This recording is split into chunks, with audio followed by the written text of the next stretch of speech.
Hello, I'm giving a first impression of my 2022 Livewire One. I bought it brand new from the dealer 2 days ago. This is July 2026 right now. Had 310 miles. I did a 5-mile test drive, and then I charged it up to 100% at home with 315 miles.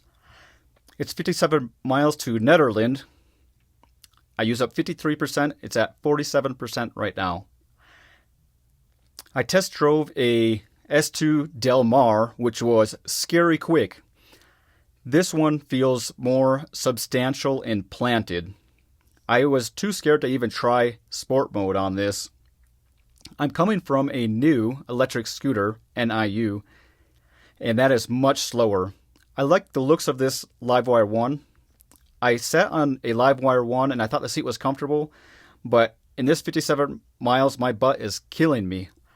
It feels really hard and uncomfortable. Harley on a earnings call said that they're trying to support the dealer and aftermarket accessory market, and I wonder if seat choice is one of the consequences of that from a customer perspective. The elbow mirrors I don't really like. I would like to see further behind than these offer. I'd like to see what's coming up behind me. I put custom modes. I use C, 20% power, 100% regen, 20% throttle, high on the traction control. This isn't a very good starter motorcycle, but if you are, I'd put 10% and 10% for the throttle and power. Someone else said that traction control is not necessarily as I thought it was. It's really heavy. When I took it off the truck, I almost tipped it over, and it took all my effort. I'm not very strong, but it took all my effort to keep it straight up. I got it in Nevada, which gives a temporary 30-day paper permit you got to hold in your pocket. The suspension's really firm, and I would like to find out how to adjust it, make it more comfortable and more pleasant to ride.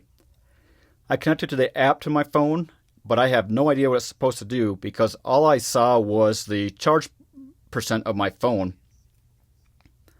I can see what people say about the turn indicators. The left is easy to do, the right is hard to do because you're using the throttle. I'd rather them both be on the left side. Of course, like I said, I'm at 47%, started at 315 at 372 now, so that was 57 miles. It's mostly uphill to Netherland. I was driving it really easy. This trip button will basically use the trip and odometer, press and hold that button, and then they'll go to 0, which I am just leaving how they are right now.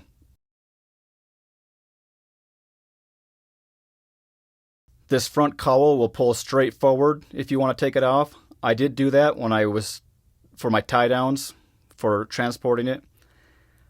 My cover for the USB port is missing, so I put tape over that to prevent water rusting. It does feel very fast. I could see that it'd be very easy to exceed my limitations. I kept it at that 20%, that mode C that I put. I never tried sport mode. And even some of these mountain roads come up to the Netherlands. I was very cautious, had to slow down and make sure to be safe. For the regen, I thought it had a bit of a lag, but it's actually very smooth once you get it to slow it down. Basically, it has a very nice cruise controller over here on the left side. You just push it to activate it and then up or down to set the speed. It holds it nicely. Makes it so you don't have to hold the throttle, of course, which can be a little tiring. When you want to turn the cruise control off, you're going to have a certain setting where you're going to be, but as you're cruising on, you're not going to be holding it, of course. But you can roll it backwards and then roll it back to where you think the throttle will be. Do that in a quick motion and it won't kick in as strong. You can also pull the brake lever, but it's harder to pull the brake lever and then readjust the throttle to what you want it to be. Some people have shared online that if you put a windscreen, you'll get about 5 to 10% more range. So I plan to put a windscreen on there. I'll probably make the mirror extenders longer, be able to see a little better behind me, especially since it's been years since I've rode a motorcycle besides that scooter. Overall, I'm having a lot of fun on it, and I think with a better mirror extenders, more comfortable seat, and the windscreen, that this will be a lot more fun. Of course, that will add that range, help me out. And I think electric motorcycle, in my opinion, is great for either commuters or somebody who's okay going somewhere, maybe an hour or two, 100 miles, use a fast charger somewhere, and then come back home and charge it overnight for whenever you want to use it again.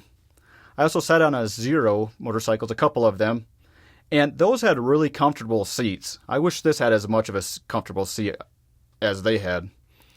You do have to reach a little bit on the Livewire.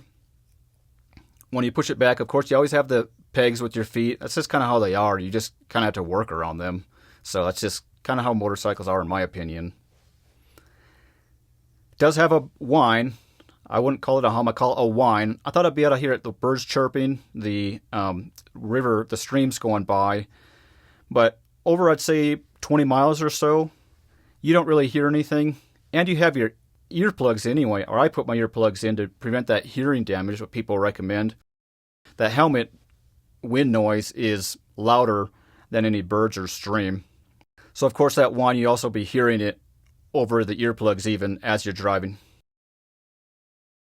So far it's been kind of a comfortable sound. I wouldn't mind dead silent, but I like it so far. I think I'm gonna have a lot of fun for $9,200, not counting the Colorado information. I think this is gonna be a lot of fun.